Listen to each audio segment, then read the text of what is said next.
सर्वांना प्रभू श्री ख्रिस्ताच्या नावात सलाम. आणि आज आपण पाहणार आहे रोमकारास पत्र याचा 3रा अध्याय. रोमकारास अध्याय 3 बायबलमधला एक अतिशय शक्तिशाली असा एक अध्याय आहे. हा एक असा अध्याय आहे जो आपल्याला एखाद्या काही गोष्टी सांगतो ज्या की ऐकण्यासाठी देखील कठीण आहे. हा अध्याय आपला अभिमान मोडतो, आपले पाप उघड करतो आणि जे काही बहाणे रिझन आपण देत असतो ते सर्व संपवतो. पण एक चांगली गोष्ट आपल्यासाठी करतो ती म्हणजे आपल्याला एक खूप मोठी अशी आशा देतो. रोमकारास 3रा अध्याय 9 ते 18 मध्ये आपल्याला एक कठोर असं सत्य पाहायला भेटतं आणि ते म्हणजे आपण सर्व पापी आहेत.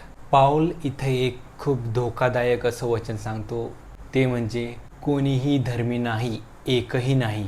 हे मनात बसून घ्या, एकही नाही. आताची खरी परिस्थिती बघायला गेलो तर ती अशी झालेली आहे, कोणी देवाला शोधत नाही आहे, सर्वजण देवापासून वळले आहेत. 19 ते 20 वचनामध्ये आपल्याला पाहायला भेटतं की जे काही धर्म आहे, जे काही नियम आहे ते आपल्याला वाचवू शकत नाही.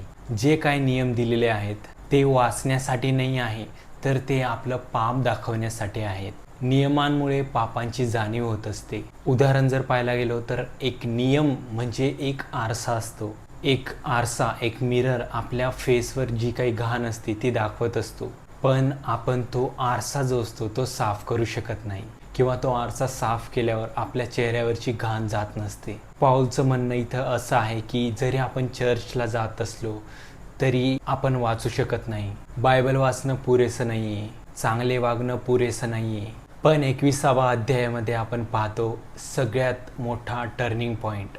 पण आता बायबलमध्ये सर्वात पॉवरफुल वर्ड्स, शब्दांपैकी एक जास्त पॉवरफुल वर्ड आहे. पण आता सगळं बदलत आहे, कारण आपला पास्ट आपला शेवट नाही आहे. आपले पाप आपली ओळख नाही आहे. आपलं जे काही फेल्युअर आहे, अपयश आहे, ते आपली ओळख नाही आहे. 23 आणि 24व्या वचनामध्ये म्हटले आहेत, येशू ख्रिस्तावरील विश्वासाद्वारे देवाची धार्मिकता. आपण लोक धार्मिकता मिळवत नसतो, ती आपल्याला देवाने दिलेली आहे, येशूने दिलेली आहे. आपल्या कर्माने नाही, आपल्या प्रयत्नाने नाही, किंवा आपल्या धर्माने नाही, तर येशूवरील विश्वासाने. देव कितीतरी लोक असे आहेत बघा, त्यांच्याकडे आपण विचार करू शकतो की येशू पापी मानवांकडे पाहतो, आपल्यासारख्या पापी मनुष्याकडे पाहतो आणि नाश करण्याऐवजी तो त्याला धार्मिकता म्हणून एक भेट देत असतो. 25व्या वचनामध्ये पाऊल म्हणतो, देवाने येशूला प्रायश्चित म्हणून दिले. म्हणजेच येशूने, प्रभू येशू ख्रिस्ताने सर्व काही भरून काढले. येशू ख्रिस्ताला जेव्हा त्या क्रूसावर खेळले गेले, तो जस्ट एक क्रूसावर खेळला गेला नव्हता, किंवा येशू फक्त मरण पावला नव्हता तिथं. येशू तुमच्या जागी मरण पावला, माझ्या जागी मरण पावला. आपले पाप त्याच्यावर आले, आपली शिक्षा त्याच्यावर आली, आपली जी लाज होती ती त्याने घेतली. आपण केलेले प्रत्येक पाप येशूने पूर्ण केले. येशू त्या क्रूसावर रक्त वाहत असताना तो तिथं त्याच्या पापांसाठी नव्हता, आपल्या पापांसाठी होता.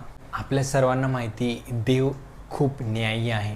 देव प्रत्येक गोष्टीचा न्याय करत असतो. तर मग खूप साऱ्या लोकांना मिसकन्सेप्शन, वाईट भावना असते की आपण पुष्कळ वेळा पाप करतोय, लोक पुष्कळ वेळा पाप करताय, बट देव दुर्लक्ष करतोय.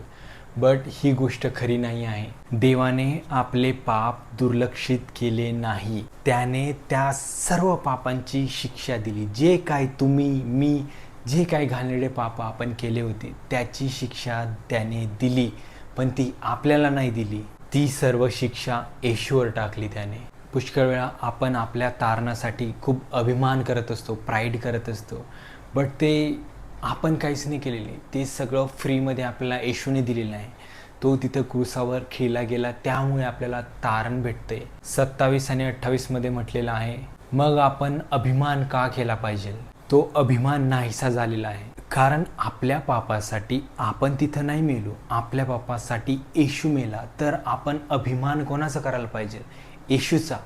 त्यांनी आपल्याला फ्रीमध्ये हे जे काही कृपा दया आपल्यावर त्यांनी केलेली आहे ती सर्व फ्रीमध्ये भेटलेली आहे. त्यामुळे पाऊल म्हणतो की अभिमान आपल्याला एकच गोष्टीचा असला पाहिजे, तो म्हणजे त्या क्रॉसचा, त्या क्रूसाचा, त्या येशूचा. सत्यवचन इथं हे आहे की आपण आपल्या तारुण्याबद्दल, आपल्या लाईफबद्दल कधीच प्राईड फील करू शकत नाही.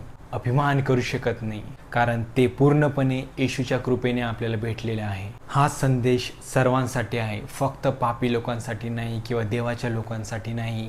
प्रभू येशू ख्रिस्त हा सर्वांचा देव आहे. तुमचा पास्ट काहीही असू द्या, माझा पास्ट, आपला पास्ट काहीही असू द्या, पण ही कृपा, ही दया ही तुमच्यासाठी आहे, माझ्यासाठी आहे. प्रश्न हा आहे की ह्या दयेसोबत, ह्या कृपेसोबत तुम्ही काय करणार आहे, आपण काय करणार आहे. आपण पापी होतो, आपण दोषी होतो, बट येशूने आपल्यासाठी मार्ग तयार केलेला आहे.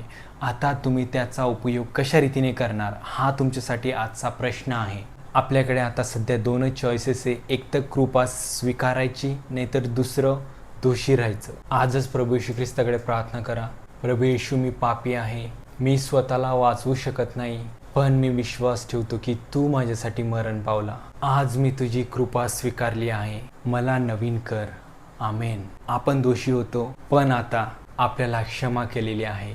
आपण निर्दोष ठरविलेले आहेत, आपण धार्मिक ठरविलेले आहेत. हे कोणा मनुष्यामुळे नाही, तर फक्त येशू ख्रिस्तामुळे.